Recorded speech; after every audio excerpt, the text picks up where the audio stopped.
Hello everyone, good evening to everybody और स्वागत है आपका हमारे चैनल पे। आज हम लोग एक बहुत ही इम्पॉर्टेंट टॉपिक पे बात करेंगे। वैसे आज हम कोई मैथ का टॉपिक नहीं डिस्कस कर रहे हैं, पर ये जिस टॉपिक पर हम बात कर रहे हैं बहुत ही सभी स्टूडेंट्स के लिए खास करके बहुत ही इम्पॉर्टेंट है। और देखिए, कई बार हम लोग जो पढ़ते हैं, पढ़ना शुरू करते हैं, पढ़ना स्टार्ट करते हैं, तो हम लोग पढ़ते चले जाते हैं, 10th पास कर लेते हैं, 11th 12th भी करते हैं, ग्रेजुएशन करने के बाद फिर और हायर स्टडीज़ करते हैं। लेकिन कई बार हमको इस चीज़ का आभास नहीं होता है, ये पता नहीं रहता है कि क्या हमारा जो पढ़ने का अप्रोच है, क्या वो अप्रोच सही है, सही तरीका है हमारा, जो हमारा टेक्निक है, जो हम मेथडोलॉजी अडॉप्ट कर रहे हैं, यानी कि जिस मेथडोलॉजी से हम पढ़ने लग रहे हैं, क्या वो हमारा तरीका सही है। तो आप देख भी पा रहे हैं कि हमने हेडिंग भी यही लिखा हुआ है कि what should be our approach of study, यानी कि हमारा पढ़ाई करने का अप्रोच क्या होना चाहिए। कई बार हम लोग कोई टॉपिक पढ़ते हैं, कहा जाता है कि आप मैथ पढ़ो, ये पढ़ो, इस सब्जेक्ट को तैयार करो, एग्ज़ाम के लिए अच्छे से मेहनत करो, लेकिन हम इस पे चर्चा ज़्यादा नहीं करते हैं कि हमको पढ़ना कैसे है, यानी कि हमारा पढ़ने का क्या फ़्लो होना चाहिए, क्या ऑर्डर होना चाहिए। तो क्योंकि अगर हमारा पढ़ने का फ़्लो सही रहेगा, पढ़ने का हमारा एक प्रॉपर ऑर्डर रहेगा, एक सीक्वेंस में अगर हम लोग पढ़ते हैं, तो उसका हमको बहुत ही अच्छा आउटपुट मिलेगा और बहुत ही फ्रूटफुल रिज़ल्ट हम लोगों को मिल सकता है। तो आज मैं चलिए इसी पे डिस्कस करूँगा और काफ़ी शॉर्ट में इन सब चीज़ों को मैं कोशिश करूँगा कि आपके सामने में रखूँ। और मैं ये चाहता हूँ कि अगर आपको यहाँ से कुछ वैल्यू एडिशन या कुछ ऐसा पॉइंट मिलता है जिसको आपको लगता है कि नहीं, इसको हमको इनकॉर्पोरेट करना चाहिए अपने शेड्यूल में, अपने पढ़ाई में इसको हमको इम्प्लीमेंट करना चाहिए, जो कि मिसिंग था, तो आप उसके बारे में ज़रूर लिखिएगा, ज़रूर बताइएगा। हाँ, यहाँ पर मैं एक और चीज़ इसको क्लियर करना चाहता हूँ कि हो सकता है कि बहुत सारे बच्चे अभी, क्योंकि ये एग्ज़ाम कुछ दिन के बाद बोर्ड के एग्ज़ाम्स भी होते हैं, फिर बहुत सारे कॉम्पिटिटिव एग्ज़ाम्स भी होते हैं, तो हो सकता है कि जिसका एग्ज़ाम बहुत ही नज़दीक है, 1 हफ़्ते के बाद है, 2 हफ़्ते के बाद है, 1 महीने के अंदर एग्ज़ाम होने वाला है, 2 महीने के अंदर एग्ज़ाम होने वाला है, तो हो सकता है कि उसके लिए जो ये डिस्कशन होगा बहुत ही कारगर नहीं उसको लगेगा। पर हाँ, ये ज़रूर है कि जिसके पास एक ठीक ठाक टाइम है, 1 साल का, 1.5 साल का सफिशिएंट टाइम है, और आप अपना एक तरीका डेवलप करना चाहते हैं कि हाँ, इस तरीके से, इस मेथोडोलॉजी से हमको पढ़ना है, और हमारा पढ़ने का कोई शेड्यूल नहीं होता है, हमारा पढ़ने का कोई ऑर्डर नहीं है। कभी हम कोई स्टोरी पढ़ने लगते हैं, कोई नॉवेल पढ़ते हैं, कभी हम कोई स्पोर्ट्स एक्टिविटी करने लगते हैं, फिर हम कोई सोशल मीडिया को कभी चला लेते हैं, और सोशल मीडिया में हम कई बार जब इंडल्ज हो जाते हैं तो हमको पता ही नहीं रहता है टाइम का। फिर हम कभी वेब सीरीज़ देखने लगते हैं, तो हमको एक हमारा टाइम किधर किधर चला जाता है, किस किस चीज़ में हम डिवोट कर देते हैं, और उसका हम आकलन खुद भी नहीं कर पाते। और इस तरीके से हमारे कई जो है मतलब महीने के महीने हमारे इसमें बीत जाते हैं। तो आज हम देखिए इसी पर डिस्कस करेंगे, और आज मैं इस वीडियो को मतलब 3 भाग में रख रहा हूँ। पहला जो सेक्शन होगा उसमें हम मेथोडोलॉजी पे बात करेंगे कि हमारा जो तरीका है वो मेथोडोलॉजी किस तरह का होना चाहिए। दूसरा में क्वेश्चंस पर जब हम आते हैं, हम क्वेश्चंस की प्रैक्टिस करते हैं, प्रॉब्लम्स को सॉल्व करने पर आते हैं, तो हम उस पर बात करेंगे कि प्रॉब्लम्स का किस किस तरीके का टाइप होता है, यानी कि टाइप्स ऑफ प्रॉब्लम्स क्या क्या होते हैं, किस किस टाइप के प्रॉब्लम एग्ज़ाम में पूछे जाते हैं, और उसके बाद हम उस क्वेश्चंस को किस तरह से क्लासीफाई करके उस पर अपना हम एक अप्रोच डेवलप कर सकते हैं, और हम अपना एक जो हमारा सही अप्रोच होना चाहिए उसको हम समझने की कोशिश करेंगे। तो मैं इस तरह से इसको 3 फेज़ में रख रहा हूँ। और चलिए सबसे पहले हम बात करेंगे, मैंने यहाँ पर सबसे पहले कहा है कि हम लोग मेथोडोलॉजी के बारे में सबसे पहले डिस्कस करेंगे। तो मैं यहाँ सबसे पहले मेथोडोलॉजी के बारे में ही चर्चा कर रहा हूँ।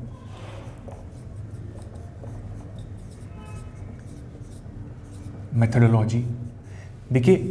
सबसे पहले कोई भी टॉपिक जब हम पढ़ते हैं तो हम सबसे पहले उसको रीडिंग करते हैं। रीडिंग करने के बाद एक बेसिक अंडरस्टैंडिंग डेवलप करते हैं। अब यहाँ पर ये है कि बहुत सारे जो स्टूडेंट हैं उसका पढ़ने का, कुछ बच्चे हैं या फिर जो ऑनलाइन पढ़ रहे हैं या किसी एप्लीकेशन के थ्रू पढ़ रहे हैं, कुछ बच्चे ऑफलाइन कोचिंग में पढ़ रहे हैं, किसी टीचर के थ्रू पढ़ रहे हैं, कुछ बच्चे जो हैं वो खुद ही सेल्फ स्टडी कर रहे हैं। तो यहाँ पर स्टूडेंट्स का भी एक अलग अलग रेंज है, कोई ऑनलाइन पढ़ रहा है, कोई ऑफलाइन मोड में पढ़ रहा है, कोई खुद सेल्फ स्टडी कर रहा है। लेकिन तो इस पूरे रेंज ऑफ स्टूडेंट में एक चीज़ जो बहुत ही कॉमन है, मैं उसकी चर्चा करूँगा। अब देखिए, जब हम अपना एक मेथोडोलॉजी को हम समझने की कोशिश करते हैं। तो सबसे पहले हम कोई भी टॉपिक जब पढ़ते हैं तो उसको रीडिंग करके, और रीडिंग में मैं यहाँ पर दो चीज़ों को क्लब कर रहा हूँ, अंडरस्टैंडिंग और प्लस एनालिसिस। दूसरा सेक्शन यानी कि दूसरा जो हमारा इसमें भाग है वो है रिकॉल, और तीसरा हम चर्चा करेंगे रिवीजन पे, या फिर हम प्रैक्टिस भी इसको ले सकते हैं, रिवीजन प्रैक्टिस। ठीक है, तो हम इस तीनों चीज़ों पर बात करेंगे। और देखिए, सबसे पहले मैंने यहाँ पर जो अंडरस्टैंडिंग और एनालिसिस यहाँ पर हमने बताया है, तो कोई भी सब्जेक्ट जब हम पढ़ना शुरू करते हैं, चाहे वो मैथ्स हो, साइंस का पोर्शन हो, फिजिक्स, केमिस्ट्री, बायोलॉजी हो, या फिर वो हिस्ट्री, ह्यूमैनिटीज़ के सब्जेक्ट्स हों, तो सब में जब हम पढ़ना शुरू करते हैं तो हम रीडिंग करके एक बेसिक अंडरस्टैंडिंग डेवलप करते हैं। या फिर अगर कोई ऑनलाइन तरीके से भी पढ़ रहा है, ऑनलाइन मीडियम में किसी टीचर से पढ़ रहा है, या फिर ऑफलाइन में किसी टीचर से कोई कोचिंग में जा करके पढ़ रहा है कोई बच्चा, कोई स्टूडेंट, तो वहाँ पर भी हम सबसे पहले तो टॉपिक का एक बेसिक अंडरस्टैंडिंग क्लियर करते हैं। और बेसिक अंडरस्टैंडिंग जब आप क्लियर कर लेते हो ना, तो उसके बाद फिर आप उसका थोड़ा सा एनालिसिस करते हो, यानी कि थोड़ा सा डेप्थ में जा करके उसको एनालिसिस करते हो। अब यहाँ पर देखिए, जब कोई चीज़ जब हम पढ़ना शुरू करते हैं, तो अगर हमारा बेसिक अंडरस्टैंडिंग ही डेवलप नहीं होगा, अगर नहीं होगा, तो उस पर्टिकुलर सब्जेक्ट में, उस पर्टिकुलर टॉपिक में हमारा जो है इंटरेस्ट डेवलप नहीं होता है। इंटरेस्ट डेवलप नहीं इसलिए होता है क्योंकि हम जो छोटी छोटी चीज़ें हैं, जो फंडामेंटल चीज़ है, उस टॉपिक से रिलेटेड जो बहुत ही बेसिक चीज़ है, हमको उसी का जो है ज्ञान नहीं हो पाता है, हम उसी का जो है एक अंडरस्टैंडिंग डेवलप नहीं कर पाते हैं। आज जो वो बेसिक अंडरस्टैंडिंग डेवलप नहीं हो पाता है ना, तो फिर आप देखते हो कई बार कि हमारा इंटरेस्ट ही धीरे धीरे मतलब ख़त्म होने लगता है, और वो डाउनवर्ड जो ट्रेंड है ना इंटरेस्ट कम होने का, वो धीरे धीरे ऐसा हो जाता है कि फिर हमको उस सब्जेक्ट में रुचि नहीं रह जाता है, और उस पर्टिकुलर सब्जेक्ट से हम अपना ध्यान मतलब थोड़ा सा हटा लेते हैं। मैं इसको इसलिए यहाँ पर एम्फसाइज़ कर रहा हूँ क्योंकि जब कोई भी स्टूडेंट पढ़ना शुरू करता है, चाहे वो किसी भी तरीके से पढ़ रहा हो, तो ये सबसे पहले ये ज़रूरी है कि उस टॉपिक से रिलेटेड, उस पर्टिकुलर सेगमेंट का एक हमारे को एक जनरल अप्रोच मिल जाए, एक जनरल ओवरव्यू हम ले लें उसका, और एक जनरल पर्सपेक्टिव अगर समझ लेंगे, तो उसके बाद हम एक अलग अलग डायमेंशंस में उसको हम एनालाइज कर सकते हैं, अलग अलग डायमेंशंस में उसको हम देख सकते हैं। और जब आपका बेसिक अंडरस्टैंडिंग यानी कि ये वाला चीज़ क्लियर हो जाता है, बेसिक अंडरस्टैंडिंग क्लियर हो जाता है, तब जब हम एनालिसिस पे आते हैं और उसको हम अलग अलग डायमेंशन से कनेक्ट करके देखते हैं, एनालिसिस करते हैं उसका, तब हमारे को धीरे धीरे उसमें और इंटरेस्ट बढ़ता है, और वो इंटरेस्ट हमारा डीप रूटेड होने लगता है। और जब आप एनालिसिस करते हैं तो इसमें आप यहाँ पर एक चीज़ और मैं इंक्लूड करना चाहता हूँ कि जैसे यहाँ पर हमने राइटिंग लिखा है, कई बार जब हम पढ़ते हैं, जब हम खुद भी सेल्फ स्टडी कर रहे होते हैं, तो हम लिखते नहीं है, सिर्फ हम पढ़ लेते हैं या कोई वीडियोस के थ्रू कर लेते हैं, या फिर हम ऑनलाइन स्टडी कर रहे हैं तो हम नोट नहीं करते हैं, सिर्फ टीचर की बात सुनते हैं। लेकिन यहाँ मैं ज़रूर ये बोलूँगा कि आप एक नोट पैड रखिए अपने साथ में, या फिर पेन एंड पेपर मोड में उस चीज़ को आप कीजिए, यानी कि कलम कॉपी आप ज़रूर साथ रखिए, और कुछ जो क्रक्स है उसका, जो टॉपिक आप पढ़ने लग रहे हैं उसका जो क्रक्स है, जो उसका मेन थीम है, उसको आप ज़रूर पॉइंट टू पॉइंट नोट करते जाइए। और कई बार इसमें क्या होता है कि बहुत ऐसी इंपॉर्टेंट चीज़ें होती है जो हम मिस इसलिए कर देते हैं क्योंकि हमारे पास वो लिखा हुआ नहीं है, और जब वो लिखा हुआ नहीं है, हम उसको हमने कंप्लीट कर लिया, पढ़ लिया, और जब हमारे को रिवीजन करना है तो रिवीजन करने के लिए हमारे पास कंटेंट ही रेडी नहीं है, क्योंकि हमने उसको शॉर्ट फॉर्म में, या एक जो शॉर्ट नोट्स होता है, या एक जो हमारे पास एक नोट होना चाहिए, वो नोट्स हमने तैयार ही नहीं कर रखा है। और उसमें जो बहुत सारी चीज़ें डिस्कशन उसमें किया गया था, हो सकता है उसमें बहुत सारे कुछ इंपॉर्टेंट डायग्राम होंगे, वो हमने मिस कर दिया। हो सकता है उसमें कुछ फ्लो चार्ट्स भी रहे होंगे, फ्लो चार्ट्स हमने मिस कर दिया। हो सकता है मैथ्स था तो उसमें ग्राफिकल अप्रोच हो सकता है, कुछ ग्राफ के थ्रू समझाया गया होगा, तो वो आपने अगर नोट नहीं किया है तो वो भी जो है हमारा मिस हो चुका होता है। और फिर हम उसको बहुत ही बढ़िया से कनेक्ट नहीं करते हैं क्योंकि हमारे पास लिखा हुआ कंटेंट नहीं है, क्योंकि हमने नोट नहीं किया हुआ है, तो हम उसको फिर दोबारा रिवाइज़ करने पर आएंगे, तो फिर हमको उसको दोबारा कवर करना पड़ेगा। हो सकता है कि कुछ ज्योग्राफी का सब्जेक्ट होगा या हिस्ट्री पढ़ते हैं हम लोग, तो मैप वगैरह भी ड्रॉ करते हैं, तो उन सब चीज़ों से क्या होता है कि हमारा एक डिफरेंट डायमेंशंस कवर हो जाता है। बहुत सारे डायमेंशंस कवर हो जाते हैं पढ़ने के दौरान ही, पढ़ने के टाइम में ही हम इन सब चीज़ों को जब देख लेते हैं तो एक तो हम लिखते लिखते हम उसमें जब इन्वॉल्व हैं पूरी तरीके से, लिख भी रहे हैं, समझते हुए लिख रहे हैं, तो हमारा एक अप्रोच डेवलप हो ही रहा है। साथ ही साथ जब हम उसको दोबारा रिकॉल करेंगे, रिवाइज करेंगे, तो तब भी हमारे लिए कंटेंट रेडी है और उसको हम कर सकते हैं। तो मेरा यही कहना है कि जब भी आप पढ़ना शुरू करते हैं तो एक बेसिक अंडरस्टैंडिंग, एक बेसिक जनरल ओवरव्यू लेते हुए उस चीज़ को आप स्टार्ट कीजिए और फिर आप थोड़ा सा डिटेल में जा सकते हैं और उसका एक इन डेप्थ एनालिसिस कर सकते हैं, अलग अलग डायमेंशन में सोच सकते हैं। अगर मैं जैसे इसको एक एग्जांपल से अगर मैं बताऊं तो जैसे कोई भी आप मैथ में अगर प्रॉब्लम सॉल्व करने के लिए जाते हैं तो आप देखिए कि अगर इसको इस अप्रोच से किया है, इस मेथड से किया है, तो क्या इसका ग्राफिकल अप्रोच निकल सकता है। जैसे लेट सपोज कि आप जब आप लीनियर इक्वेशन को करते हो तो लीनियर इक्वेशन को आप अगर 2 वेरिएबल का है तो उसका ग्राफिकल अप्रोच भी देखते हो। फिर उसी तरह से अगर क्वाड्रेटिक इक्वेशन है तो क्वाड्रेटिक इक्वेशन में भी हम सॉल्व करते हैं, तो फिर हम पहले डिस्क्रिमिनेंट निकाल के करते हैं, फिर उसको फैक्टराइजेशन करके भी देखते हैं। फिर उसी तरह से आप एक ग्राफिकल अप्रोच भी डेवलप कर सकते हो, उसको देख सकते हो कि इसका कर्व जो है किस नेचर का है, कर्व है इसका कर्व का जो नेचर है, इसका सिमेट्री कैसा है, वाई एक्सिस के अलॉन्ग सिमेट्री है या एक्स एक्सिस के अलॉन्ग सिमेट्रिक है। तो इस तरह से जब आप अलग अलग डायमेंशन को जब आप कवर करते हैं तो आपका एक अप्रोच डेवलप होता है, इंटरेस्ट धीरे धीरे स्लोली बढ़ता जाता है और पर्टिकुलरली एक पॉइंट पर आकर के आपको लगता है कि नहीं, अब सब्जेक्ट जो है हमारा अपना हो रहा है और वो जब आपके अंदर फीलिंग आने लगती है तब आपको लगता है कि नहीं, अब मैं कर सकता हूँ, अब मैं कर ले जाऊँगा। तो यही मैं कहना चाह रहा था। और एक चीज़ और यहाँ पर आप देख सकते हैं कि जब भी आप सब्जेक्ट को पढ़ना शुरू कर रहे हैं और उसमें अगर मान लीजिए प्रॉब्लम सॉल्व करने हैं आपको, प्रॉब्लम्स हैं उसमें, न्यूमेरिकल्स हैं, तो आप जब टॉपिक स्टार्ट करते हैं ना पढ़ना, तो आप सबसे ज़ीरो लेवल का जो प्रॉब्लम है ना, ज़ीरो लेवल के प्रॉब्लम से शुरुआत करिए। आप जो ज़ीरो लेवल का प्रॉब्लम है वहाँ से शुरुआत कीजिए और धीरे धीरे स्टेप को बढ़ाइए। पहला स्टेप हमने बढ़ाया, फिर थोड़ा सा डिफ़िकल्टी लेवल हमने प्रॉब्लम्स का बढ़ा दिया, फिर उसके बाद नेक्स्ट फिर डिफ़िकल्टी लेवल बढ़ा दिया, फिर हमने डिफ़िकल्टी लेवल बढ़ा दिया। तो इस तरह से स्टेप बाय स्टेप धीरे धीरे करके हम अपना डिफ़िकल्टी लेवल बढ़ा रहे हैं प्रॉब्लम का, और हमसे वो होने भी लग रहा है क्योंकि हमने बिल्कुल ज़ीरो लेवल से स्टार्ट किया। तो जब ज़ीरो लेवल से हमने स्टार्ट किया, हमसे प्रॉब्लम बनना शुरू हो गया। प्रॉब्लम बनते बनते हमारा कॉन्फिडेंस खुद डेवलप होने लगा और हमें लगा कि हाँ, इससे नेक्स्ट स्टेप का प्रॉब्लम अब मैं ले सकता हूँ, फिर उससे नेक्स्ट स्टेप का प्रॉब्लम अब मैं ले सकता हूँ। तो करते करते इस तरह से हमारा एक स्टेप वाइज अप्रोच होना चाहिए और बिल्कुल बेसिक से जीरो लेवल से के प्रॉब्लम से शुरू करते हुए हमको धीरे धीरे लैडर बढ़ाना चाहिए। तो आई होप कि आपको ये वाला जो चीज़ था, सेक्शन था, ये आपको ज़रूर क्लियर हुआ होगा। अब मैं नेक्स्ट एस्पेक्ट पे बात करूँगा। नेक्स्ट जो हमारा चीज़ है रिकॉल है, और बेसिकली ये रिकॉलिंग वाला जो चीज़ है, रिकॉलिंग और ये रिवीजन पर ही मैं स्पेशली ये वीडियो बना रहा हूँ। ये इस टॉपिक पे मैं बात कर रहा हूँ क्योंकि रीडिंग और अंडरस्टैंडिंग तो हम लोग डेवलप करते ही हैं। अब देखिए, ये रिकॉल बहुत ही इंपॉर्टेंट है। कई बार जब हम पढ़ते हैं तो हम अपना जो हमारा रीडिंग वाला चीज़ था, यानी कि रीडिंग करके एक अंडरस्टैंडिंग डेवलप करके उस टॉपिक को क्लियर करके हम सीधे रिवाइज करने लगते हैं, या फिर हम उसकी प्रैक्टिस करने लगते हैं क्वेश्चन की। हम एक प्रॉपर फैशन में, एक प्रॉपर ऑर्डर में, फ्लो में हम उसको रिकॉल नहीं करते हैं कई बार। तो जब रिकॉल नहीं करते हैं तो कई बार ये ऐसा होता है कि हम कुछ स्टेप मिस कर देते हैं, कुछ स्टेप्स को हम भूल जाते हैं टॉपिक को हम दोबारा रिवाइज करते वक्त। तो मेरा ये कहना है कि जब भी आप कोई टॉपिक जब पढ़ते हैं तो उसको रिकॉल आप ज़रूर करिए। उससे क्या होता है कि क्योंकि जब हम कोई चीज़ को रिकॉल करते हैं एक प्रॉपर ऑर्डर में, एक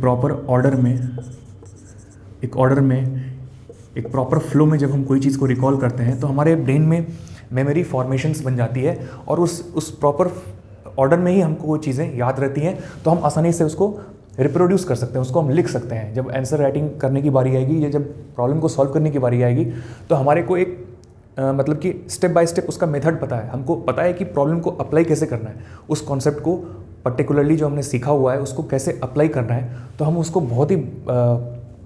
ल्यूसिड मैनर में, बहुत ही आसानी से हम उसको अप्लाई कर सकते हैं क्योंकि ऑलरेडी हमने रिकॉल किया, कई बार रिकॉल कर लिया है, तो हमको वो चीज़ याद है कि कैसे अप्लाई करना है। अगर मैं जैसे कि एक एग्जांपल से आपको बताना चाहूँ, हो सकता है ह्यूमैनिटीज़ का कोई सब्जेक्ट हो, सपोज अगर कोई हिस्ट्री पढ़ रहा है तो मान लीजिए कि 1857 का रिवोल्ट है। अब 1857 का अगर रिवोल्ट है और उसको वो पढ़ रहा है तो 1857 का जब रिवोल्ट हुआ था तो उससे एक उससे पहले कई सारे सीक्वेंस ऑफ इवेंट्स हुए थे। अब जब आप पढ़ लिए हैं, जब आप पढ़ चुके हैं, तो आप आंख बंद करके एकदम एक प्रॉपर मतलब फ्लो में रिकॉल कर सकते हैं चीज़ों को कि हाँ ये घटना हुई थी, ये फिर ये मतलब जो है इवेंट हुआ था, फिर उसके बाद ये इवेंट हुआ था, फिर उसके बाद नेक्स्ट इवेंट ये हुआ था। वहाँ पर ब्रिटिशर्स और मतलब इंडियंस के बीच में क्लैशेस हुए थे। उस समय लोकेशन कुछ वैसा था, वहाँ पर था लोकेशन। और धीरे धीरे आप उस के अलग अलग डायमेंशन को भी कवर कर रहे हैं कि उस समय जो इकोनॉमिक स्टेटस कैसा था, उस समय मतलब पॉलिटिकल जो था सिचुएशंस कैसा था इंडिया में, उस समय मतलब कि जो सोशल मतलब एक ऑर्डर था सोसाइटी में वो कैसा था,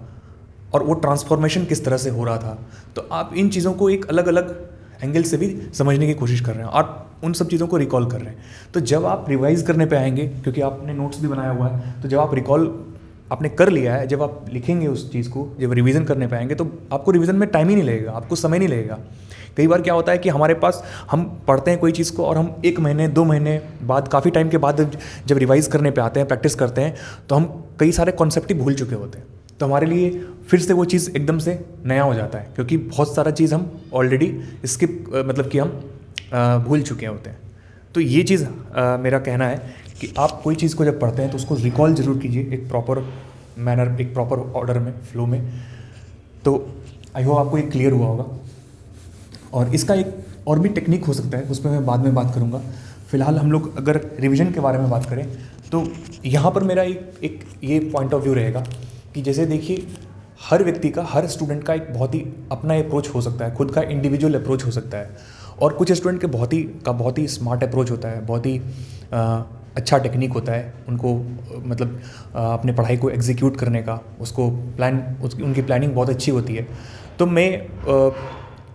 ये नहीं कहूँगा कि यही वाला टेक्निक या यही अप्रोच सबसे बेस्ट है, सबका अपना एक सही तरीका हो सकता है। पर मैं यहाँ पर एक जो टेक्निक बताऊँगा, ये भी काफ़ी हेल्पफुल है और इससे हम चीज़ों को काफ़ी लंबे टाइम तक रिटेन कर सकते हैं। और यहाँ पर मैं ये कहना चाहता हूँ कि जैसे देखिए, जब आप कोई चीज़ पढ़ लेते हैं तो उसका फर्स्ट रिवीजन जो होना चाहिए, यानी कि उसका जो फर्स्ट रिवीजन होना चाहिए, वो तुरंत अगर आप कर लेते हो, यानी कि ऑन सेम डे अगर आप कर लेते हो, उसका रिवीजन, पहला फर्स्ट राउंड ऑफ रिवीजन, तो चूँकि आपको टाइम ज़्यादा नहीं लगेगा, समय ज़्यादा नहीं लगेगा, क्योंकि आपने पढ़ तो लिया ही डिटेल में। अब जब आपने पढ़ लिया है,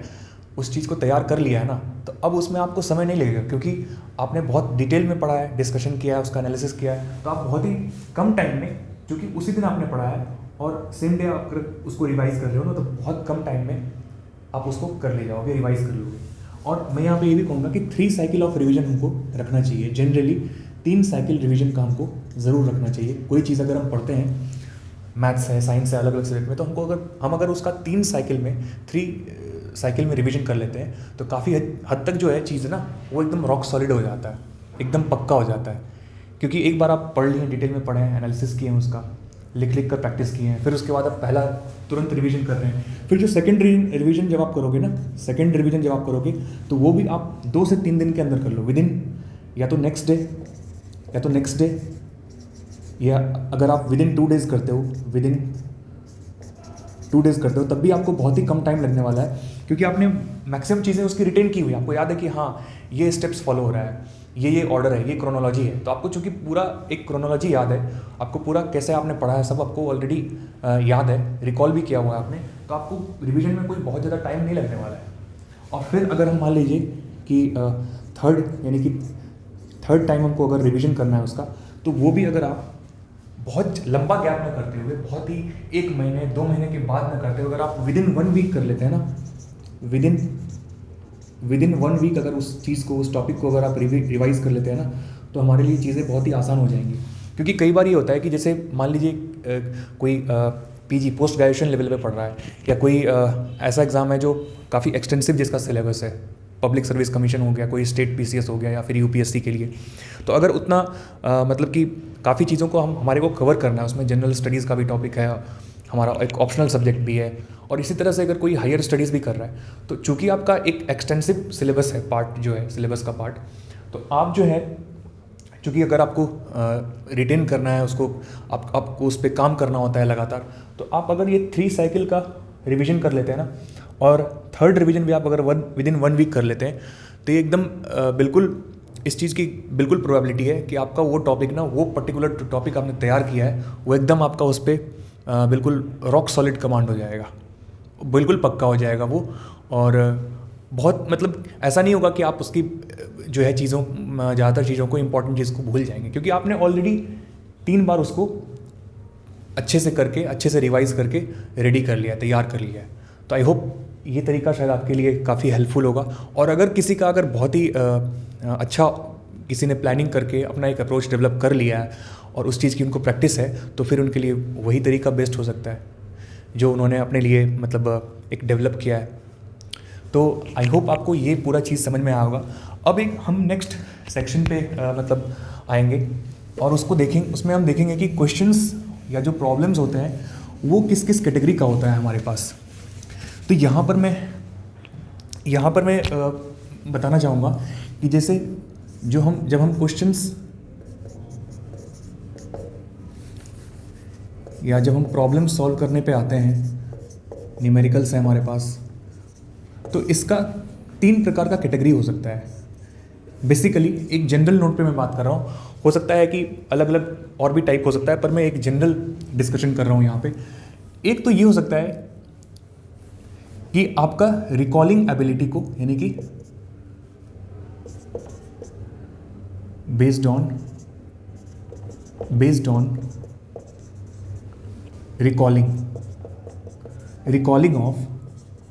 रिकॉलिंग ऑफ कॉन्सेप्ट या फिर कोई फैक्ट्स है। अगर मान लीजिए कि जनरल स्टडीज़ का सब्जेक्ट है तो कुछ उसमें फैक्ट्स को रिकॉल करना है हमारे को। या फिर ये हो सकता है कि कोई मैथमेटिकल फार्मूला है और उस फार्मूले पर डायरेक्ट सवाल है, क्वेश्चंस हैं, फार्मूला है। तो एक नेचर ऑफ क्वेश्चन, कुछ नेचर का क्वेश्चंस का नेचर तो इस प्रकार का हो सकता है, ये बात हमको समझ में आती है। दूसरा एक टाइप ये हो सकता है कि एप्लीकेशन पे बेस्ड क्वेश्चन हो सकते हैं। एप्लीकेशन बेस्ड क्वेश्चंस पूछे जा सकते हैं। यानी कि जो हमने कॉन्सेप्ट पढ़ा है ना, जो आप कॉन्सेप्ट को समझ चुके हो, उस पर कुछ प्रॉब्लम की प्रैक्टिस कर ली हो ना, उसी का एप्लीकेशन पे बेस्ड क्वेश्चन है। यानी कि जो आपने थ्योरी पढ़ा है, जो कॉन्सेप्ट को डिटेल में समझ रखा है, उसी के एप्लीकेशन पे बेस्ड है, यानी कि उसको आपको अप्लाई करना है। तो यहाँ पर ये एप्लीकेशन बेस्ड प्रॉब्लम में हमको महारत तब हासिल होगी जब आप यहाँ पर प्रैक्टिस ज़्यादा करेंगे। यानी कि ये एप्लीकेशन बेस्ड क्वेश्चंस जो है ना, ये प्रैक्टिस ज़्यादा मांगता है। यानी कि इसमें हमको प्रैक्टिस पे ज़्यादा ध्यान देना चाहिए, तभी हम जो उसका एप्लीकेशन करने का जो मेथड है उसमें हम मास्टरी हासिल कर पाएंगे, उस पर हमको एक बहुत अच्छा बिल्कुल कमांड होगा। तीसरा क्वेश्चंस टाइप का क्वेश्चंस हो सकता है वो एनालिसिस एंड सिंथेसिस बेस्ड हो सकता है। यहाँ पर एनालिसिस और सिंथेसिस बेस्ड कहने का मतलब ये है कि हो सकता है थोड़ा सा प्रॉब्लम का डिफ़िकल्टी लेवल बढ़ जाएगा और उसमें हमको थोड़ा सा डिटेल में एक थिंकिंग लेवल पे बेस्ड क्वेश्चन होगा, जिसमें हमको थोड़ा सा सोच करके उसको अच्छे से एनालाइज करना होगा, कुछ कंक्लूजन ड्रॉ करना होगा, कुछ सिंथेसिस करके एक कंक्लूजन ड्रॉ करना होगा, एक रिलेशन को स्टैब्लिश करना होगा, और उस पर बेस्ड क्वेश्चन हो सकते हैं। लेकिन तो आप बेसिकली ये देखोगे कि जनरली आपके कोई भी एग्ज़ाम हो, चाहे वो कैट एग्ज़ाम हो या कोई भी कॉम्पिटिटिव एग्ज़ाम हो, मतलब जेई का एग्ज़ाम हो, नीट का एग्ज़ाम हो, इन 3 कैटेगरी में ही क्वेश्चन आपके फॉल हो जाएंगे। यानी कि एक क्वेश्चन तो डायरेक्ट रिकॉलिंग बेस्ड हो सकते हैं, जिसमें फार्मूला को या फैक्ट को हमको डायरेक्टली रिकॉल करना है और क्वेश्चंस मार्क करने हैं। दूसरा हो सकता है कि एप्लीकेशन बेस्ड क्वेश्चन हो सकते हैं, जिसमें हमको अप्लाई करना है। और तीसरा ये हो सकता है कि एनालिसिस वाले क्वेश्चन है, जिसमें हमको थोड़ा सा टाइम देना है, टाइम दे करके उसमें कुछ कंक्लूजन ड्रॉ करने हैं, कुछ रिलेशन को फाइंड आउट करना है। तो इस 3 प्रकार के क्वेश्चन पूछे जा सकते हैं, और ये दोनों टाइप के एग्जाम में हो सकता है, चाहे वो MCQ बेस्ड क्वेश्चन वाला एग्ज़ाम है या फिर कोई कन्वेंशनल एग्ज़ाम है। तो एक तो जब आप पढ़ रहे हैं तो इस तरीके से आप देखिए कि अच्छा, इस पे रिकॉलिंग बेस्ड क्वेश्चन यहाँ से पूछे जा सकते हैं, एप्लीकेशन बेस्ड क्वेश्चन यहाँ से पूछे जा सकते हैं। फिर कुछ अगर कॉन्सेप्ट बहुत ही अच्छा है तो उससे एनालिसिस बेस्ड क्वेश्चन भी पूछे जा सकते हैं। तो ये हमारा यहाँ पर डिस्कशन करने का, ताकि आपको ये अच्छे से क्लियर हो जाए कि प्रॉब्लम्स की क्या क्या कैटेगरीज होती है। दूसरी और एक जो थर्ड एस्पेक्ट है, मैंने कहा था कि 3 सेक्शन में मैं बात करूंगा। तो तीसरा, जब आप प्रॉब्लम को सॉल्व कर रहे हैं, जब आप क्वेश्चंस की प्रैक्टिस कर रहे हैं, मॉक पेपर लगाने जा रहे हैं, आप लगा रहे हैं, तो उसमें आप ये देख सकते हैं कि आप प्रॉब्लम्स को,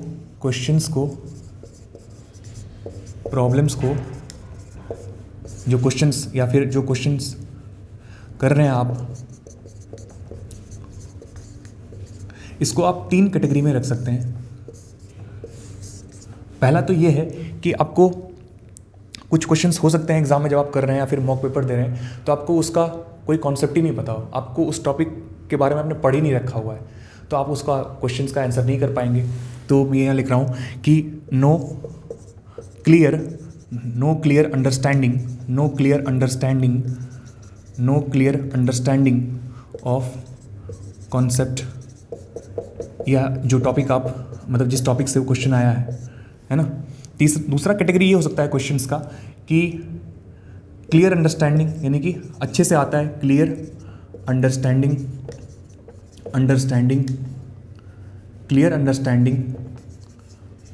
of topic which we have studied, यानी कि हमने जो टॉपिक पढ़ा है, जो कॉन्सेप्ट पढ़ रखे हैं, वो हमको बहुत ही अच्छे से आता है, क्लियर अंडरस्टैंडिंग उसका ऑलरेडी हमारे को है, ठीक है। बट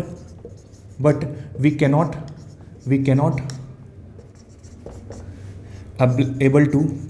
एबल टू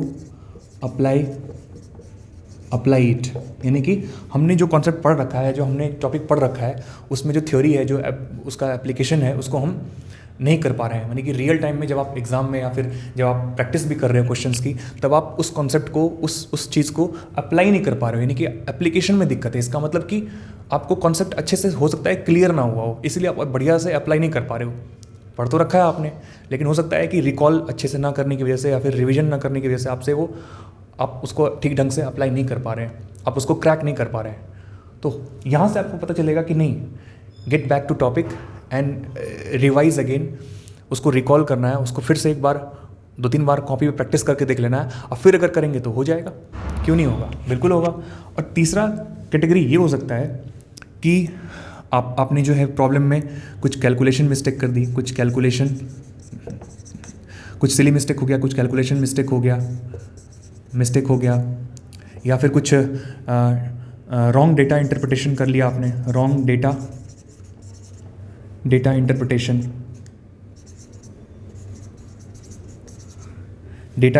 करने में, यानी कि अगर कोई डिजिट है तो उसको हमने गलत इंटरप्रेट कर लिया, 10 के जगह 12 हमने समझ लिया, या 12 के जगह 15 समझ लिया, कुछ ऐसा गलती हो गया छोटा सा। तो डेटा इंटरप्रिटेशन में अगर हमसे गलती हो गई, कुछ एरर हमने कर दिया,